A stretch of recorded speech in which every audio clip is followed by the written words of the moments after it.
Namo Tassa Bhagavato Arahato Sama Sambuddhassa Namo Tassa Bhagavato Arahato Sama Sambuddhassa Namo Tassa Bhagavato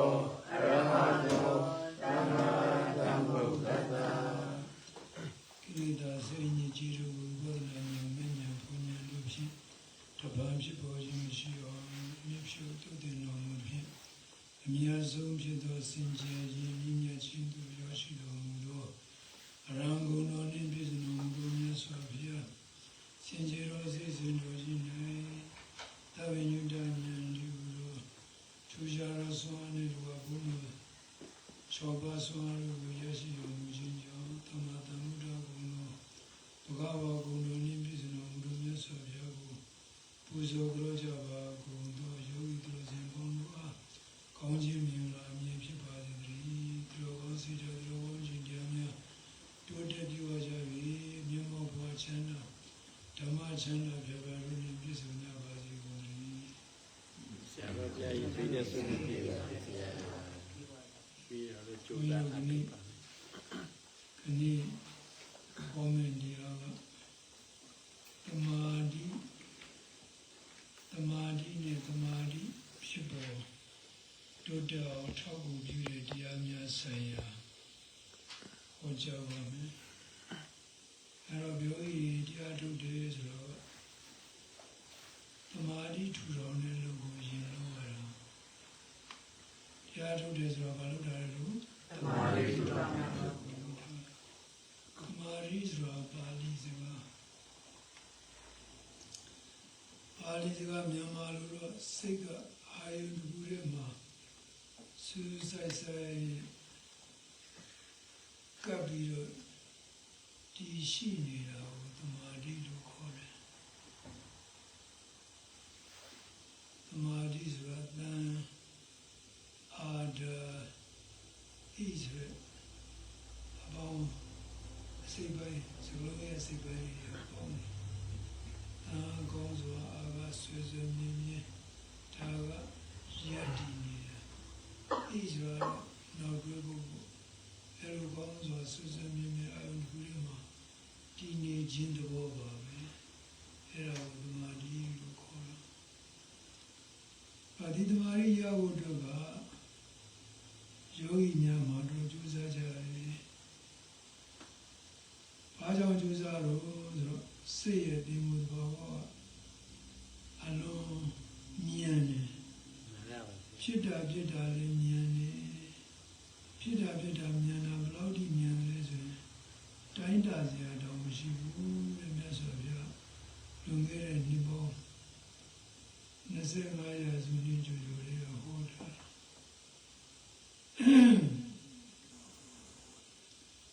Nasavia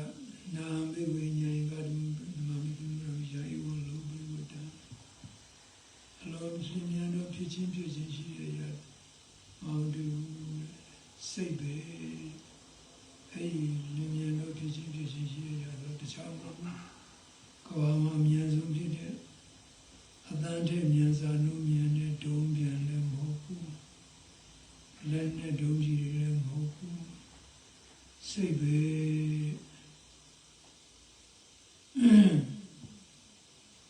Semian as Russian Ubamado, Yazia, Mashibu, Semian Mianu. Poiro Yazavia, Semian Mianu, Uma Yazia, Dinazia, Shibu. Shawazija Uma Vinadura Cardo, no Yawa Lubu and Satan. Alone Yan is Kawama Mian Zuzula, Dumia Hogala, Paro, Saya, Isaac, Limia, no pitching, pitching, she.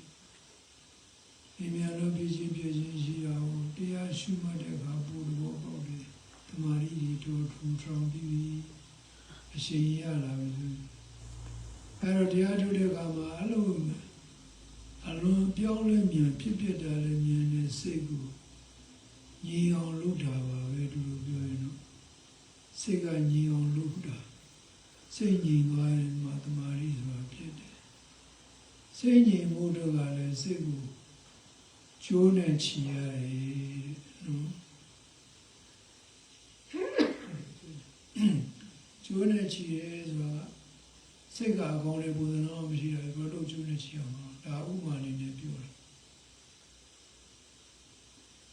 စိတ်ကိုအာယုန်တစ်ခုမှာကမ္မဋ္ဌာန်းချီတိုင်းမှာကတ်ထားတာပါပဲနော်ချီတိုင်းကဒီညမှာဗါရတယ်ကမ္မဋ္ဌာန်းနော်ကမ္မဋ္ဌာန်းဒီဟူတော့ချီတိုင်းကြီးမှာစိတ်ကိုချီနှောင်ရမယ်ဘုန်းကြီးတို့ယောဂီတွေမှတ်တာနော်ကိုယ်စိတ်ကိုကမ္မဋ္ဌာန်းမှာမလုပ်မလဲကတ်ထားမယ်ကမ္မဋ္ဌာန်းကတ်တာကိုအရာတော်စကားနဲ့နားလည်အောင်ပြောတော့ချီတိုင်းမှာချီလိုက်တယ်နော်တကယ်တော့စိတ်ဆိုတာအကောင်းလေးပုံစံရှိရလားမရှိပါဘူးရှိပါတော့မရှိတော့ရှိတယ်ဆိုတာလည်းကိုယ်စိတ်နဲ့ကိုယ်ပြအာရုံကတ်ထားတာပါပဲအဲ့တော့အလုံးပြေးလွှားပြီးတော့မငြိမ်မသက်ဆော့နေရတဲ့တလှုပ်နေရတဲ့ညောက်တော့ဒါမှမလို့ရှိရင်ခွေးလေးတော့ချိုးနဲ့ခြီလိုက်တာကလွယ်ကြီးနော်အားရတော့အဲ့ဒီအကောင်ကောင်လေးမြောက်တို့ခွေးလိုကောင်လေးတွေမျက်စိနဲ့မမြင်အောင်လားမြင်ရလားမြင်ရတယ်သူလှုပ်တာလည်းမြင်ရတယ်တော့ကနာမြင်ပြီးတော့ဒါလည်းလက်တွေခြေတွေလှုပ်ဟိုနာပြေးလိုက်နာပြေးလိုက်ပြေးတယ်လည်းမြင်နေရတယ်ချိုးနဲ့ဘလို့ခြီထားပြီးသူကယုံနေတာပဲဒီအကောင်လေးကနော်ဒါမှတရိစ္ဆာန်ဖြစ်တဲ့အကောင်တော်မှကျိုးတဲ့ချီမယုံလားယုံတော့အဲ့ရခွေးလေးချီကြည့်ပါလားဒီဂိမ်းနေနေတာသူမကြိုက်ဘူးအဲ့ဒီတိုင်းပဲဘုန်းကြီးတို့ရဲ့ငါတို့ဘာတွေတက်တော်ရည်စိတ်ကလည်းကမ္မရာအာယုမှာကတော့ခြီလိုက်ပြီဆိုရင်ဒီစိတ်ကထွန်းတော်လို့လှုပ်ရှားလားလှုပ်ရှားလားလှုပ်ရှားတာဘောနော်အေးမိတရိယာရဲ့အာယတမိတရိယာရဲ့မိတရိယာရဲ့အလုံးတရိယာရဲ့ဟိုလုံဝေးလာတဲ့ငယ်ငယ်တော့အရာတွေတော့လှမ်းပြီးတရိယာလိုက်တယ်မင်းစိတ်နဲ့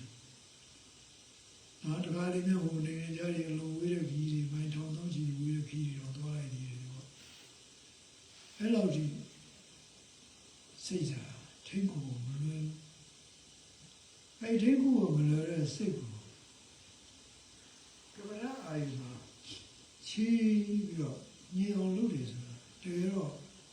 လွယ်လို့ဟုတ်ကလားမလွယ်ဘူးတို့တော့လည်းမလွယ်ဘူးဆိုတော့စိတ်တော့မပြည့်နေတပြေးပြေးချင်းနဲ့လေ့ကျင့်သွားရင်တော့ရအဲ့ဒါကိုဘုရားယောဂီတွေတခြားမှတ်တာတပြေးပြေးချင်းတော့ရတယ်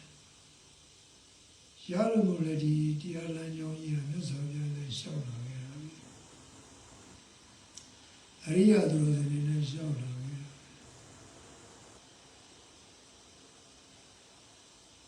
မရနိုင်မြတ်စွာဘုရားလည်းဘယ်လိုဟောမှာဟောမြတ်စွာဘုရားတတ်တော်တွေကိုအကျိုးစီးပွားလူလာတဲ့စိတ်ညာတာသနာတဲ့စိတ်မြတ်စွာဘုရားမှာအမြဲရှိမဖြစ်နိုင်တော့မြတ်စွာဘုရားမပြောမမျိုးဖြစ်နိုင်လို့လည်းပြောတို့လည်းအထုဘာသာမှာတော့ဖြစ်ခဲ့ကျိုးစားပန်းတဲ့လူကတော့ဆိုင်ရဲမှာဆိုရစိတ်ဆိုတာအဲ့လိုထင်ရတယ်ခက်တယ်တဲ့ငါးနဲ့တူတယ်ငါရေရဲပြောတယ်ငါဖားနေပြီးတော့ကုန်းပေါ်ပြတင်ကြည့်လိုက်ပါလားတင်တဲ့ကနမှာတစ်ပြက်ပြက်လှုပ်တော့ပဲအနေတတ်တော့နော်ရေရဲပြောတယ်ငါကုန်းပေါ်တင်တော့ဘာလို့လို့ရအောင်တနာပါတယ်နော်အဲ့လိုပဲမိမိတို့ရဲ့စိတ်ကလည်းအာယု၅ပါးမှာ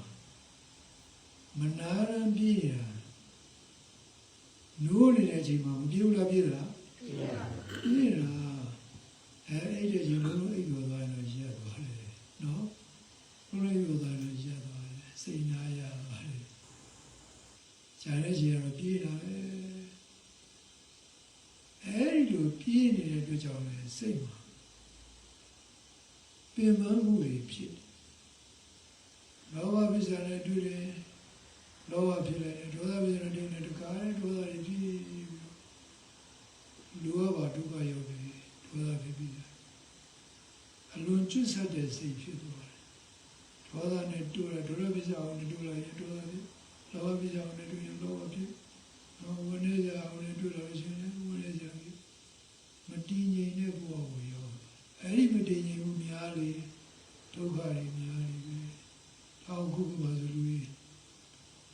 တွေမှာပါတဲ့ stress တဲ့နော်ပင်ပန်းနေစိတ်ပန်းနေတာမဖြစ်ဘူးလားဖြစ်လားဖြစ်ပါဘူးဖြစ်တယ်ဖြစ်ရတယ်မဟုတ်ဘူးနောက်ဆုံးအဲ့ဒီ stress တွေသိများလာလို့ရှင်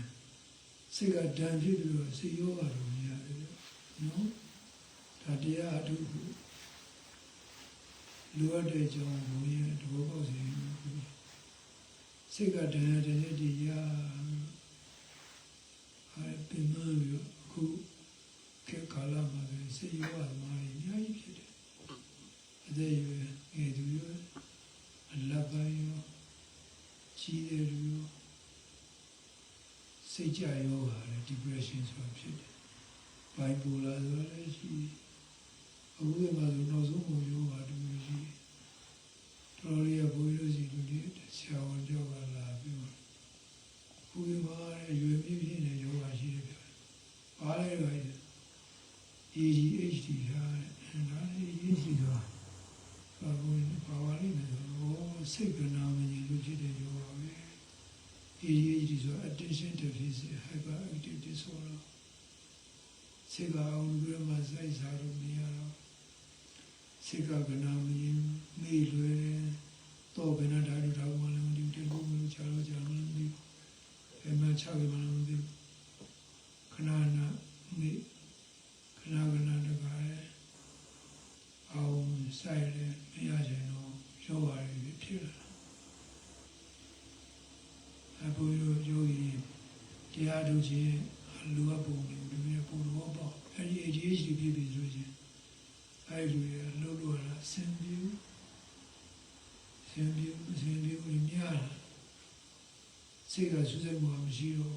စိတ်ကအလုံးကနာမည်မှုများလာပါလေဖြစ်အဲဒါကြောင့်မလို့တရားထုတ်တယ်ဆိုတော့စိတ်ကိုညင်အောင်လုပ်တာပဲညင်အောင်လုပ်တာအဲဒီညင်တော့မှတမာရီဖြစ်တယ်တမာရီဖြစ်တော့ပါအကျိုးကျေးဇူးရှိတယ်တမာရီဖြစ်တော့အမှန်တိုင်းသိရတယ်တမာရီတို့ရထားဘူးတယ်မစားနာတိတမာရီတို့ရထားဘူးမစားနာတိတမာရီဖြစ်မှအမှန်တိုင်းသိရတယ်တမာရီမဖြစ်လို့ရှိရင်ဥပ္ပူကြီးတော်ယူကြီးသူ့ကိုသူဥပ္ပူတော်ယူကြီးပဲလို့ဆိုတော့သူလည်းသူချေသူ့ကိုလည်းသူပဲပစ္စည်းသူခန္ဓာကိုယ်ထဲမှာဖြစ်တဲ့ဝေဒနာတွေကောင်းတဲ့ဝေဒနာတွေရောမကောင်းတဲ့ဝေဒနာတွေရောသူပဲပစ္စည်းသာသမီတရိယာတွေဟိုတရိယာတွေအောင်ပြရတယ်သူပဲပစ္စည်းသူပဲသူပဲလို့ဆိုယူတယ်လောဘဖြစ်ပြီးဆိုရင်လောဘစိတ်ဒေါသဖြစ်ရင်ဒေါသစိတ်ကိုသူဖြစ်နေတယ်ဥပ္ပဒောဒေါသလို့သူကတတ်မှန်နော်အဲဒီဘကိုယ့်ရဲ့စိတ်ကိုလည်းဥပ္ပဒောစိတ်ကိုဆွဲတယ်အဲ့ဒီအဆွဲကြီးမဟုတ်တော့ဘူးဆိုတော့သိလားသူတော်သူဆောင်နေရရင်ပဲယူတယ်သူတော်သူဆောင်နေဝိညာဉ်လည်းသူတော်သူဆောင်နေဆိုတော့သိလားခန္ဓာငါးပါးယူနေတယ်မျိုးဆိုတော့သိလားအဲ့ဒါတမာရီဖြစ်လာမှသိတယ်အဒီသိဉာဏ်ပေါ်တော့တမာရီဖြစ်အောင်ထူလို့ရတယ်ဘာလို့လဲအဲ့တော့ဘုရားတမာရီဆိုတာကအာယုန်ကလေးမှာစူးစမ်းနေဆိုရင်ပြောပြီးတမာရီဖြစ်ဖို့တရားကမ္မထာအာယုန်နဲ့လူတွေဟိုဟာလေးစဉ်းရင်တရားလေးစဉ်းလို့မရဘူးမူလအာယုဆိုတာလူတွေမူလအာယုဆိုအနာမနာဒီဝင်ဖြစ်ပြီးမိုင်းဘောလို့ပြောမှာလောအဲ့နောက်တစ်ခါကျတော့ပေါ်ရအာယုန်လေးရှုမှာ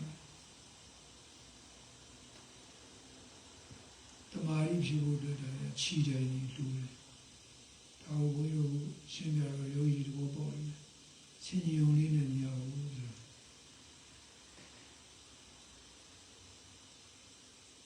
အဲ့တော့တမာရီမျိုးစားတွေကိုရေဆုံးဘုန်းကြီးပြောပြတမာရီမျိုးစားတမာရီမျိုးစားဘုန်းကြီးတို့စာရည်ထဲမှာဆိုထားတယ်ပြောရင်ယောဂီဖြစ်တာနဲ့လည်းကိုက်ညီတဲ့အားလေးတွေရှင်ပြောပါနော်ပထမတာဝိတကတာဝိစာရသမာဓိပထမပေါ်တဲ့အတွေ့ဆင်းရဲပေါ်တဲ့အတွေ့အဲဒီနှစ်ခုလုံးရှိနေတယ်ပထမတွေ့ကိုဝိတ္တခေါ်တယ်ဒုတိယဆင်းရဲပေါ်တဲ့နောက်ဆက်တွဲအတွေ့အဲဒါကြတော့ဝိစာရပါဠိစကားမြန်မာလိုကတော့ဘုန်းကြီးရှင်းပြပြီးပထမစတိုင်းပေါ်တဲ့အတွေ့အနောက်ဆင်းရဲဖြစ်တဲ့အတွေ့အဲဒါဝိစာရအဲဒီဟာရှိနေတဲ့တမာရီစိတ်ကတော့ငြိမ်တော့ငြိမ်ကမ္ဘာလေးမှာဒါပေမဲ့အတွေ့လေးချက်ပေါ်တယ်အတွေ့နဲ့ဆင်းရဲအတွေ့လေးအဲဒါဓမ္မတမာရီမျိုးစားယောဂီမာဒီတမာရီကတော့ရတတ်ပါတယ်အဲ့ဒါကအဝိတကဝိဇာရမတ္တသမာဓိဒါလည်းလုံးတိမ်ဝဲတဲ့ဘက်ရောက်ပါအတွေ့အကြုံသားရောမရှိဘူးဒါပေမဲ့တခါတည်းမှာကြိုးစားဝင်တဲ့ဝိဇာရလို့ခေါ်တဲ့အတွေ့အနေစားလေးငယ်စားလေးရရှိနေတယ်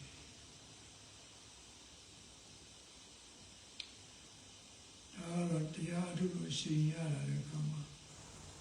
သူယောဂီဖြစ်တတ်ပါတယ်သူယောဂီကြုံတာဒါလည်းနည်းနည်းလေးမြင့်လာပြီလို့ပြောတတိယအမျိုးသားသမာဓိကြတော့အဝိတကအဝိစာရသမာဓိဝိတလို့ခေါ်တဲ့အတွေ့ပထမအတွေ့လည်းမရှိဝိစာရလို့ခေါ်တဲ့ဆင်မဲ့အတွေ့လည်းမရှိဘူးဘလောက်ကောင်းတဲ့သမာဓိအဲ့ဒါကြတော့တရားတဲ့စိတ်ကအောင်ကြရပါနေစံစကားလည်းပြောတော့အတူမြင့်နေအချင်းရောက်သွားပြီနော်အဲ့ဒီစင်ကိုဘယ်ရန်လာရများဇာမြေဆိုရဇလို့ဒီရလာပြီဆိုအဲ့ဒီအောက်ဒီအောက်ဆိုဖြစ်သွားတရားဇာလူရဇလို့ဆိုကိုနေပါဦးနော်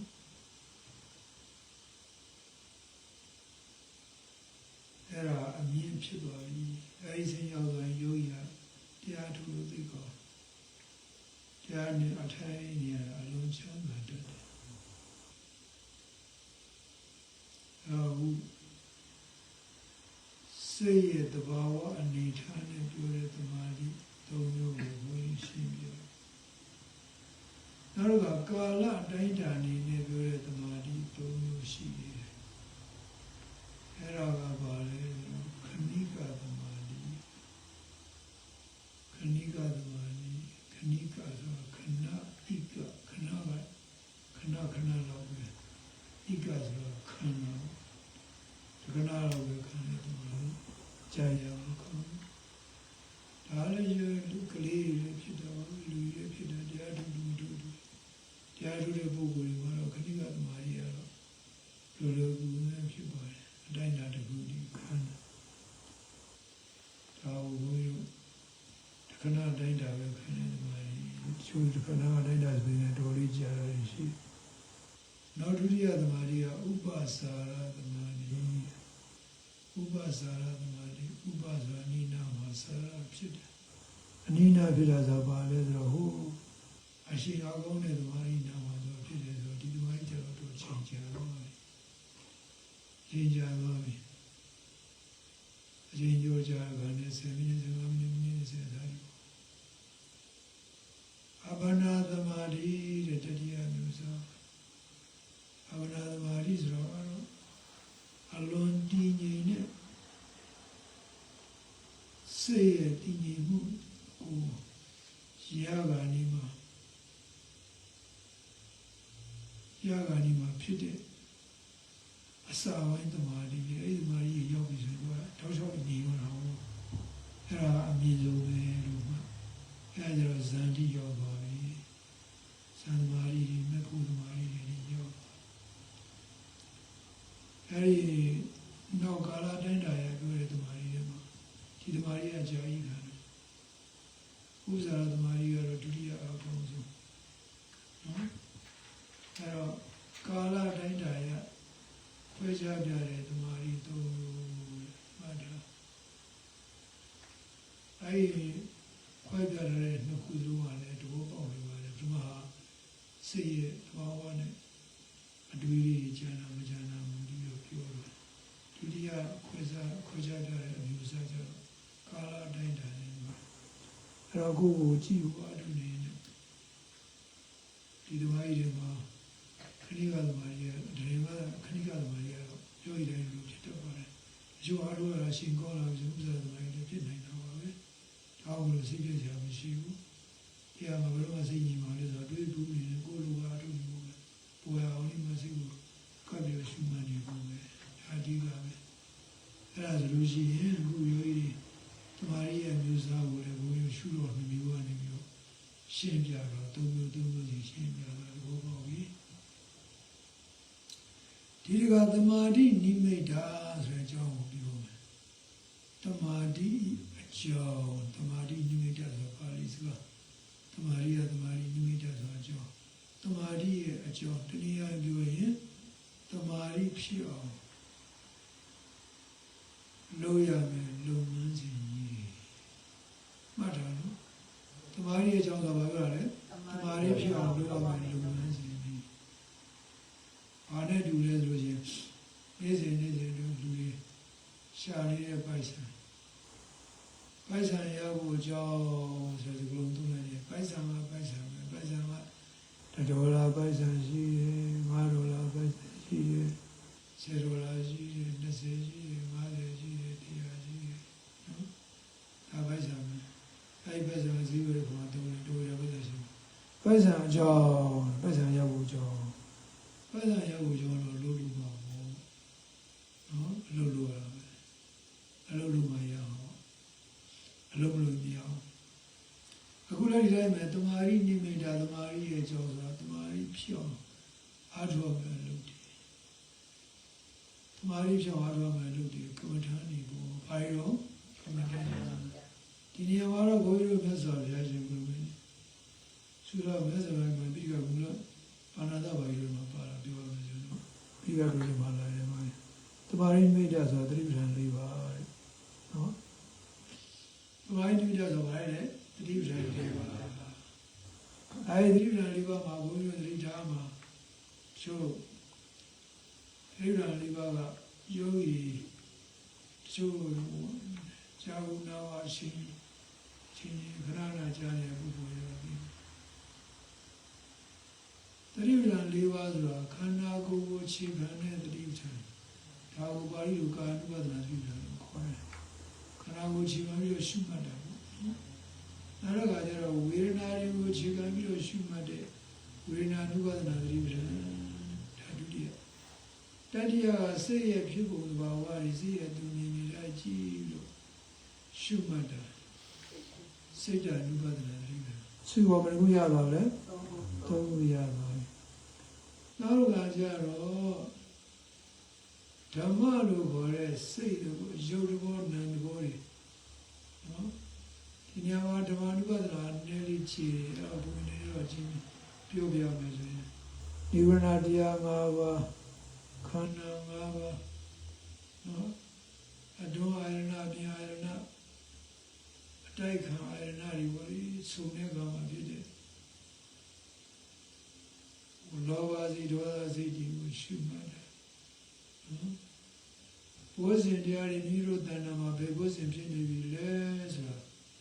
ကိုယ်ပြပြသိတဲ့ရှင်ရင်နဲ့ရှုမှတ်မှုသစ္စာလေးပါးကိုခြေတည်ပြီးတော့ရှုမှတ်မှုဆိုတော့ဓမ္မ ानु ပဒနာအပိုင်း၅ပါးရှိအဲ့ဒါဓမ္မ ानु ပဒနာလို့ခေါ်တယ်ဓမ္မ ानु ပဒနာတော့များသောအားဖြင့်ဆရာတော်တွေကသိပြောလို့ပြောတာမရှိပါဘူးဘာကြောင့်လဲဆို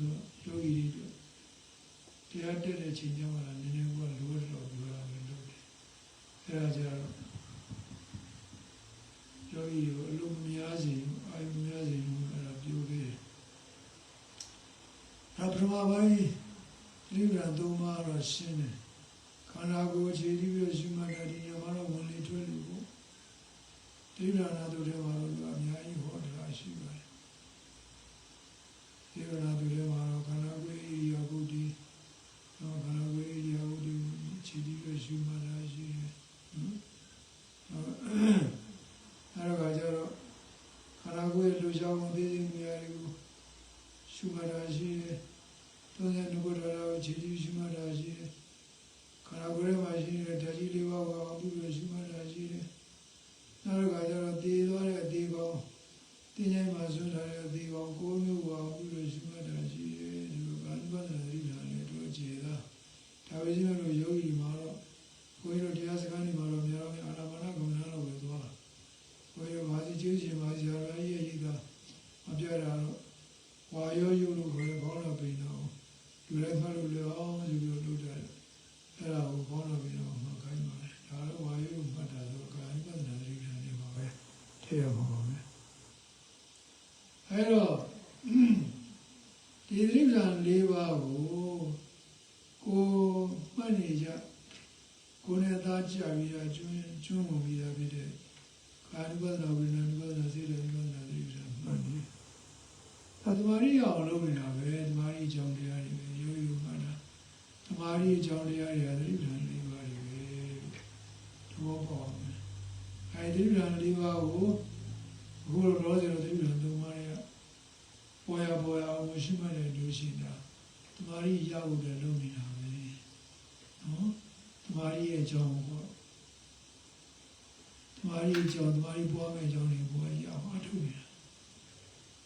တာသမာဓိနိမိတ်ဆိုတာဒါပဲယောဂီတို့မှတ်တာသမာဓိနိမိတ်တော့ကဲနောက်တစ်ခါကျတော့ဆက်ပြီးတော့သိရမယ့်ချက်တစ်ခုရှိတယ်အဲ့ဒါကဘာလဲဆိုတော့သမာဓိ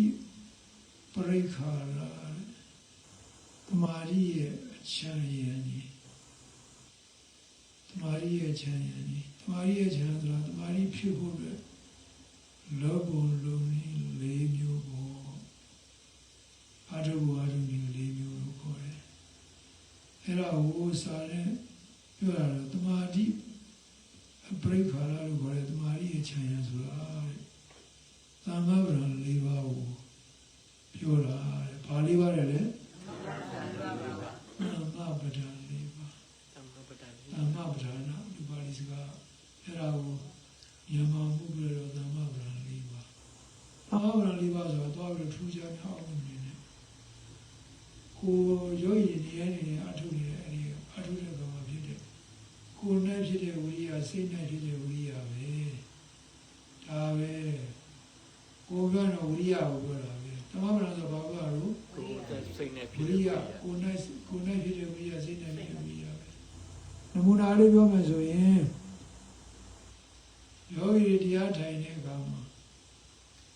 မထိုင်ရင်မှတို့ပဲနေပဲမှာတော့တရားစကားလုပ်တယ်ရှိတယ်ဆိုတော့အဲ့ဒါတရင်ရတယ်တွေ့နေအဲ့ဒီကြကျိုးစားပန်းစားနေလာကြကျိုးစားပန်းစားနေလာပြီးဘဝထုတ်တဲ့နေရာလေးရောက်အဲ့တော့ဝိရိယတွေစိုက်လို့လာတော့ကိုယ်နဲ့ပြတဲ့ဝိရိယစိတ်နဲ့ပြတဲ့ဝိရိယကိုယဉ်တည်ပြီးတော့တရားထုတ်တဲ့နေရာရောက်အောင်လာတရားထုတ်နေရာရောက်ရင်တော့လေစဉ္ညာကိုလမ်းနဲ့ထိုင်လို့လည်းရှိစဉ္ညာကိုလမ်းဆိုလို့ရှိရင်ကလည်းစဉ္ညာရှော့ရတယ်ရှော့ပြီးတော့စိတ်ကလည်းအနာမထားဘူးခြေလာနဲ့ခြေလာနဲ့ကိုမှတ်နေရခြေလာနဲ့ခြေလာနဲ့ရမူရောကြည့်လို့ကြွားလာလမ်းလာချာကြည့်လို့မှတ်အဲစိတ်ကလည်းလှုပ်လှုပ်တယ်ခန္ဓာကိုယ်ကလည်းလှမ်းနေတယ်ခန္ဓာကိုယ်လှမ်းနေတယ်လှမ်းနေဟာကာယကဝိရိယကိုယ်နဲ့ပြီးတော့ဝိရိယပဲမှတ်တဲ့စိတ်ကနေချိန်ကိုက်မှတ်နေတာဒါစိတ်နဲ့ဖြစ်တဲ့ဝိရိယပဲအဲဒီတော့ကိုယ်နဲ့ဖြစ်တဲ့ဝိရိယစိတ်နဲ့ဖြစ်တဲ့ဝိရိယနှစ်ခုစလုံးရှင်းဉာဏ်ကမ္ဘာနဲ့ရှောက်တဲ့အခါမှာအလွန်ချင်းရှားတယ် ထိုင်တဲ့အခါမှာကျတော့ထိုင်တဲ့ဣရိယာပုကြီးကတခုပဲရှိတော့ထိုင်တဲ့ဣရိယာပုကလှုပ်ရှားနေကြဘူးလို့စိတ်တစ်ခုရပဲရှုမှတ်နေတယ်စိတ်ကပဲမော်လီတွေလေးကိုရှုတယ်။ဟောလာပင်နာကိုရှုတယ်နော်ဝေဒနာတွေကိုဝေဒနာရှုတယ်စိတ်မှာဟိုဒီဝန်သားစီဝန်နေစီတော့လည်းစိတ်အဲဒီစိတ်ကိုလည်းစိတ်ကိုရကြည့်ရရှုမှတ်တယ်။အဲတော့စိတ်လို့ကအဓိကလို့ရတယ်နော်။ထိုင်တဲ့အခါမှာကျတော့စိတ်ရဲ့အားကပူများဦးလားများသလား။ကိုယ်အားရှိရလား။မရှိဘူး။ကိုယ်အားသိတိကမဟုတ်ဘူး။အဲ့ဒါလေးကိုသဘောပေါက်စီနော်။တရားလို့တဲ့အခါမှာစိညာကမ္မနာဆိုလို့ရှိရင်ကိုယ်ဝိရိယရောစိတ်နဲ့ဖြစ်တဲ့ဝိရိယနှစ်မျိုးစလုံးမှာစိုက်နေရတယ်အပ္ပနေတယ်။ထိုင်တဲ့အခါကျတော့ကိုယ်နဲ့ဖြစ်တဲ့ဝိရိယကအကောင်းသေးလားမကောင်းဘူး။စိုက်ကြတယ်မလို့ဘာပဲဆက်ရတယ်စိတ်နဲ့ဖြစ်တဲ့ဝိရိယပဲဆက်ရတယ်။ဒါဝိရိယရှိကြတော့အဲ့ဒီဝိရိယကိုသမ္မာပဒံလို့ခေါ်တယ်။အဲ့ဒီဝိရိယဘာလို့ခေါ်လဲသမ္မာပဒံ။သမ္မာပဒံပါဠိစကားကသမ္မာပဒံတမ္မာဆိုတာကအပြည့်ကင်းပြီးတော့ရင်းမြတော့ကောင်းတဲ့အကျိုးတွေရှိတော့ကောင်းတဲ့ရလဒ်တွေရှိတော့ပဓာနာဆိုတာအထုချင်းကောင်းလို့ဝိရိယကောင်းလို့အထုချင်းပါပဲဒီရသုံးစကားနဲ့ပြောရအောင်နော်။ဘာလဲလို့ကောင်းလို့ဝိရိယကောင်းလို့အထုချင်းအဲ့ဒါလည်းမဟုတ်ဘူး။အဲ့တော့ကောင်းလို့ဝိရိယကောင်းလို့အထုချင်းဖြစ်ဖို့အတွက်ကို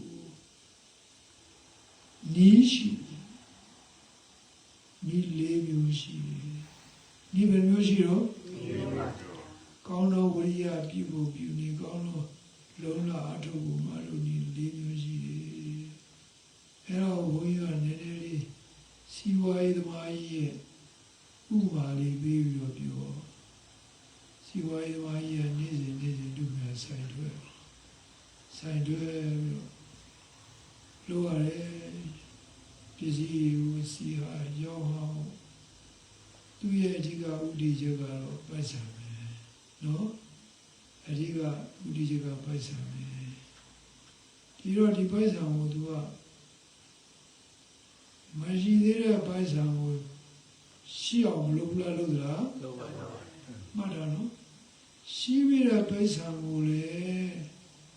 တိုးအောင်မလုပ်လားလုပ်သလားလုပ်ပါဘူးမပြောပြအောင်မလုပ်လားလို့သလားဟုတ်ပါဘူးဟောအဲ့ဒါတော့ပေါ့ဝင်ကြီးနော်ဒီတော့မရှိသေးတဲ့ပိုက်ဆံမှုလည်းရှိအောင်လုပ်တယ်ရှိပြီးတဲ့ပိုက်ဆံမှုလည်းပွားအောင်မကုန်မပြောက်ရအောင်လုပ်တယ်နောက်တစ်ခါကျတော့ပိုက်ဆံကုန်ဖို့ကိုလည်းသူမပိတ်ဘူးလားပိတ်သလားပိတ်တယ်ပေးရတာကိုဘယ်လိုလဲပေးကြဘောတွေတန်းတယ်ရော့တော့လည်းလိုရတယ်ဖြစ်နေပေးလို့ရရင်ပေးအောင်လုပ်ရတယ်နော်အဲ့တော့မှဒီဘက်ဆန်နဲ့ကြာကမှလေအဲ့ဒီကျကိုဒီဘက်ဆန်ကြီးကိုဒီကိုတိုးဆိုရတယ်ရေးကြည့်တယ်အဲ့တော့လုပ်ငန်းပိုက်ဆံကိုမပြည့်တဲ့ပိုက်ဆံကိုလည်းပြအောင်လုပ်တယ်ဖြစ်လာတဲ့ပိုက်ဆံကိုလည်းပေါ်အောင်လုပ်တယ်နောက်တစ်ခါကျတော့မရှိတဲ့ပိုက်ဆံကိုလည်းတတ်နိုင်နေမြမသုံးပြီးအောင်လုပ်တယ်သုံးပြီးတဲ့ပိုက်ဆံဝုံမှာထွက်ပေါက်ကိုလည်းပိတ်နိုင်မြပိတ်ဖို့ကြိုးစားတယ်နော်ဒါစီဝေးမောကောင်းတယောက်ရဲ့လက္ခဏာပဲယောဂီလည်းအဲ့တိုင်းပဲအဲ့ဒီမျိုးကိုလည်းမှတ်ပြီးတော့အဲ့ဒီမျိုးမှတ်ရင်ဘောပေါက်ပြီအဲ့ဒါအဲ့ဒီမျိုးကိုဘုရားဥပမာရင်ပေးတာအကြောင်းရှိတယ်အဲ့တော့မဖြစ်သေးတဲ့အကုသိုလ်တွေကိုလည်းမဖြစ်အောင်ဘာလို့ရမလဲလုံးလာပြုရမယ်အကုသိုလ်နဲ့ပတ်သက်တာနောက်တစ်ခါကျတော့ဖြစ်လာတဲ့အကုသိုလ်ကိုလည်းမြန်ကြီးဘာလို့ရမလဲနှုတ်ပြရမယ်ဘယ်မှာဘာလို့ရမလဲနှုတ်ပြရမယ်ပေးရမယ်ဘောအကုသိုလ်နဲ့ပတ်သက်တဲ့ဗတ္တိရှိတယ်နှစ်ချက်ရှိတယ်ဘာလဲဖြစ်သေးတဲ့အကုသိုလ်ကိုမဖြစ်အောင်တားရမယ်ဖြစ်လာတဲ့အကုသိုလ်ကိုလည်းနှုတ်ပြရမယ်ကဲအဲ့ဒါကိုရှင်းပြဖို့လိုပြီမဖြစ်သေးတဲ့အကုသိုလ်ကိုဖြစ်အောင်ဘုရားယောဂီဥစုဆိုယောဂီကငါးတဏ္ဍာမှာလောဘမလို့ယူဘူးပေါ့ဒေါသမလို့ယူမလားနဲ့လို့ပါဇက်ကပြောလို့ရလားမရ ချုပ်ပြီးဝင်လာတာနော်ကောင်းပြီးချုပ်ဝင်လာတာတခါလေမလေးကိုပြောကြတာလေတတိယပြီးတော့လောဘတွေလိုရင်းဖြစ်နေတာနော်အနန္တိလောဘဖြစ်နေတာဘောပေါ်လာဘယ်လိုလဲသိလားမသိဘူးလေအနန္တိလောဘဖြစ်နေတာနော်တခါလေအနန္တိဒေါသဖြစ်သေးတယ်ဟိုတရင်ဒီတရင်နေကြပြီးတော့ငါ့ဘုရားနာကြလေးတွေးပြီးတော့အနန္တိဒေါသမဖြူလို့ဖြစ်သလားဖြစ်ပါဗျာအဲ့ဒါကမဖြစ်သေးတဲ့အကုသိုလ်တွေဖြစ်လာတာနော်ဘာကြောင့်ဖြစ်လာဆိုတော့တွေးလိုက်နေတာတွေးလိုက်တာစိတ်ကိုအဲ့ဒီဟာကဥပ္ပူတော်ကြီးကဒီအကုသိုလ်တွေမင်းတို့မှမလားနဲ့ငါမကြိုက်ဘူးလို့ပြောလို့ရလားမရပါဘူးသူစိတ်မှသူဆိုမရလားယူလေသူစိတ်ကိုလည်းသူ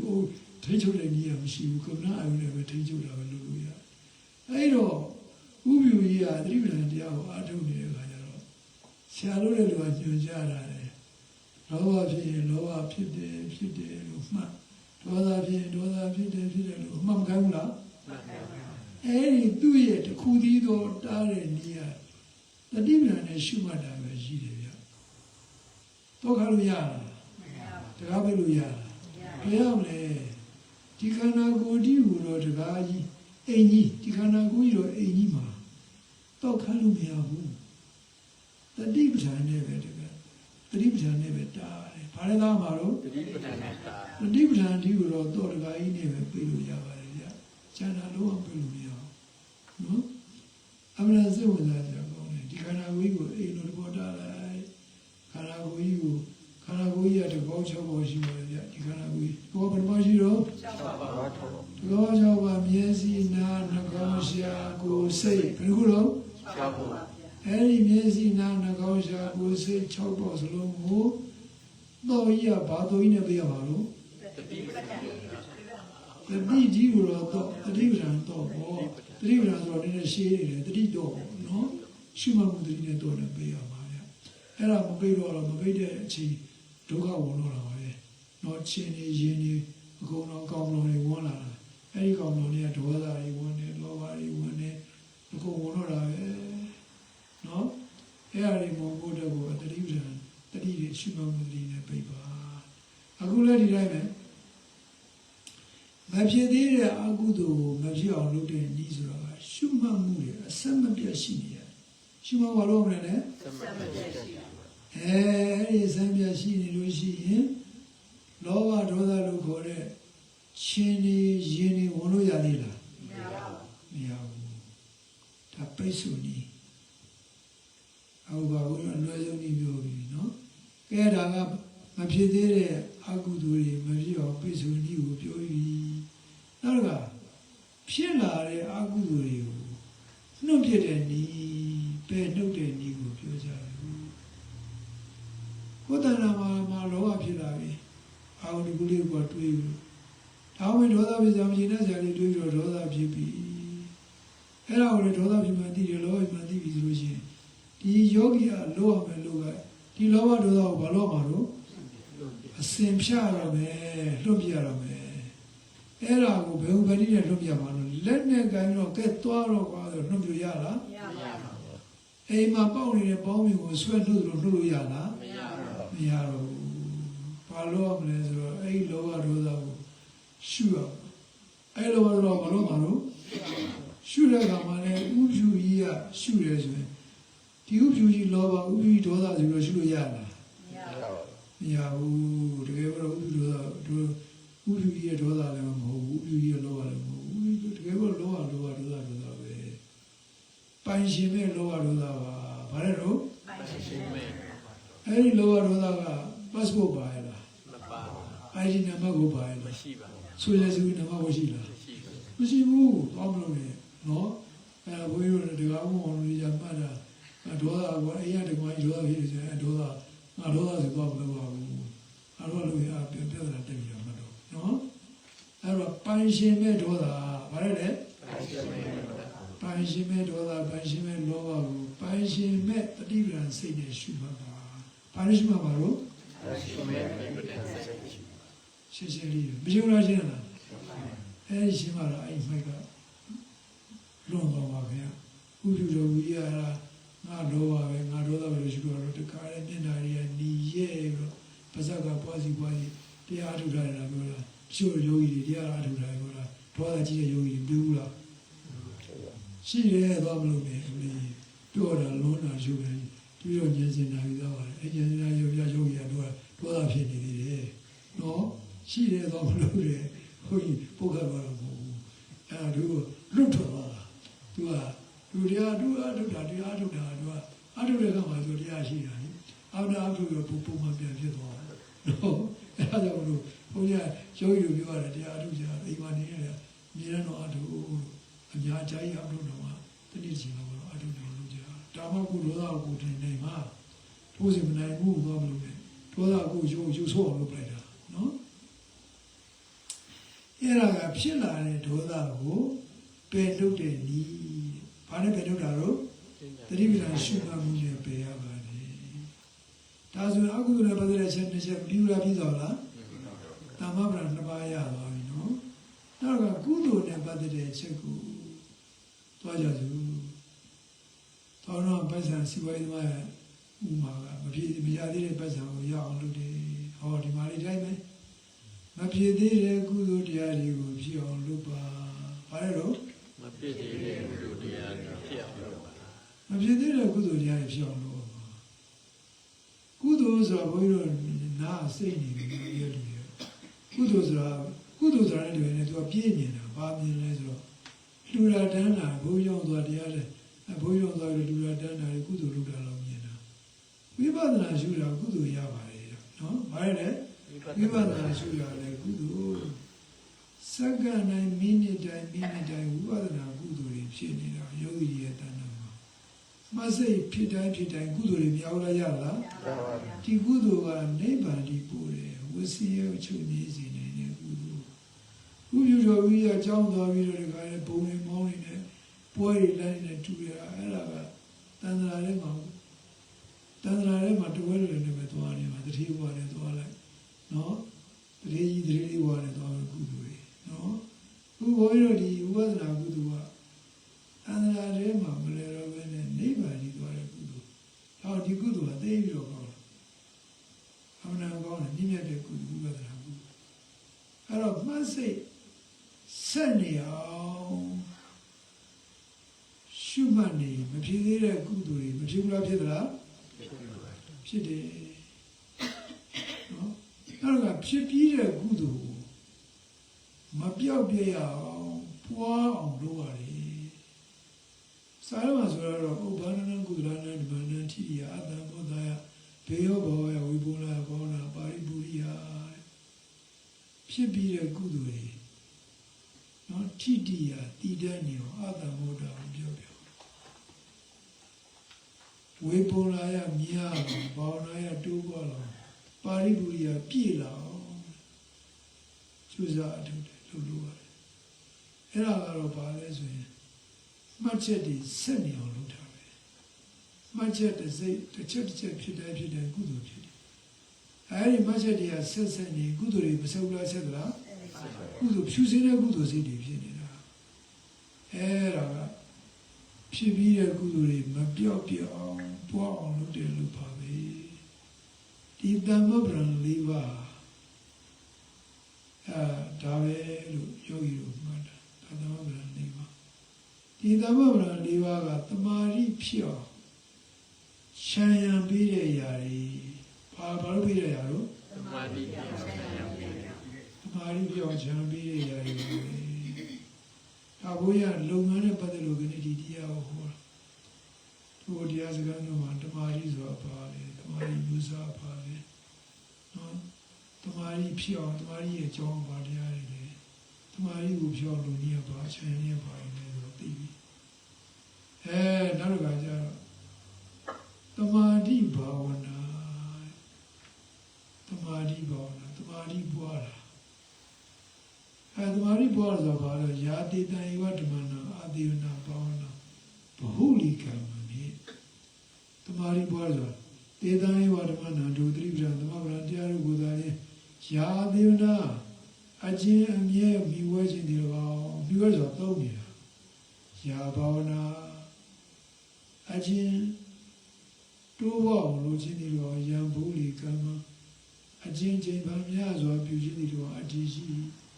ဧသာဤကဲ့သို့သတိပဋ္ဌာန်သမဗံတရားတို့ကိုနိုင်ပေါင်းများစွာနေ့ရက်များစွာအကျဉ်းပေါင်းများစွာ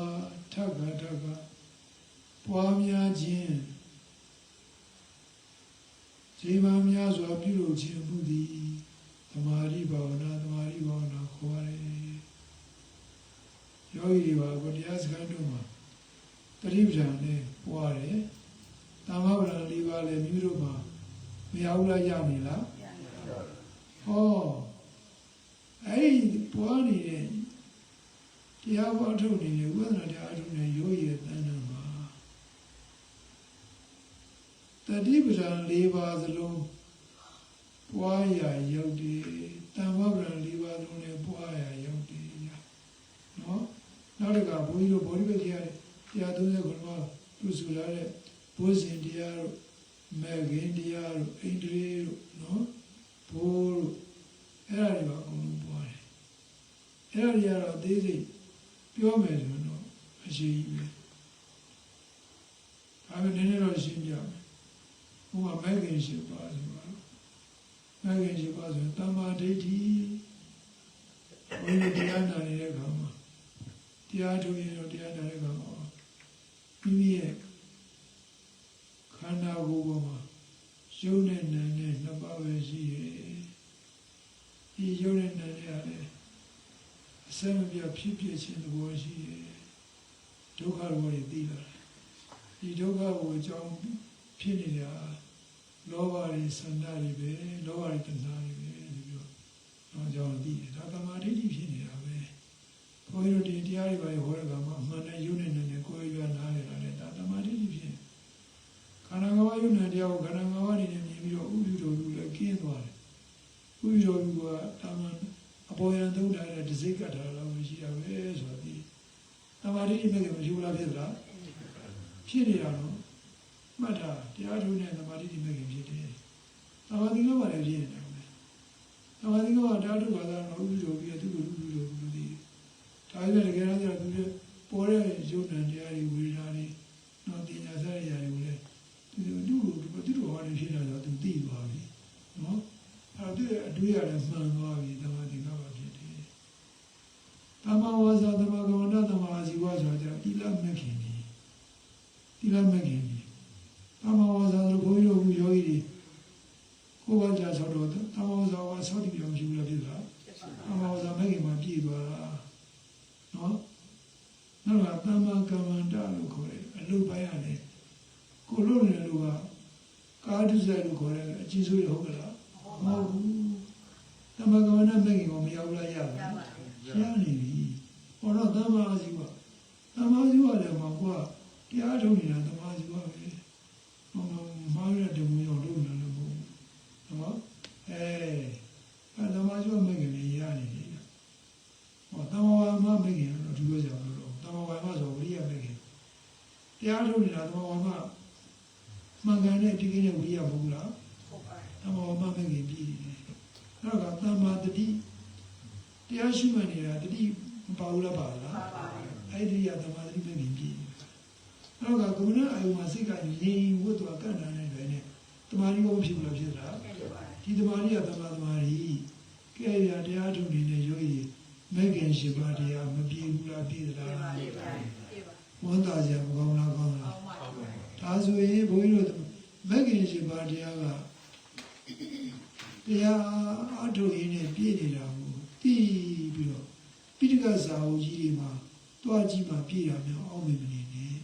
တရားအထုတ်တယ်လည်းပဲနဲ့မဂ္ဂင်ရှိပါပြည့်သွားတယ်အလားတူပဲဘုဇင်ကဘာလဲပြည့်တာပဲဒါဘုန်းကြီးတို့ရအစဉ်ကြီးဟောပါဦးမယ်နော်အဲ့တော့ယောဂီသူတော်ကောင်းတွေဘုန်းကြီးတို့ဒီနေ့ဆိုလို့ရှိရင်တမာရီရဲ့တမာရီအမျိုးသားတွေရဲ့တမာရီဖြစ်ဖို့အကြောင်းတရားတွေတမာရီရဲ့ခြံရလုပ်ငန်းစဉ်တွေတမာရီပေါ်များပေါ်များနေဘုရားဟောပြီးမဂ္ဂင်ရှိပါလေတရားတို့စီမှာမဂ္ဂင်ရှိပါဘယ်လိုပြည့်ဖို့ဘုရားအကျမ်းပြည့်နေတယ်ရှင်းပြီးသွားပြီအားလုံးယောဂီဘောင်းတို့ဘောင်းတို့ဒီကဲဆိုတမာရီနဲ့ပတ်သက်ပြီးတရားပေါ်ရဒီသားတို့ကို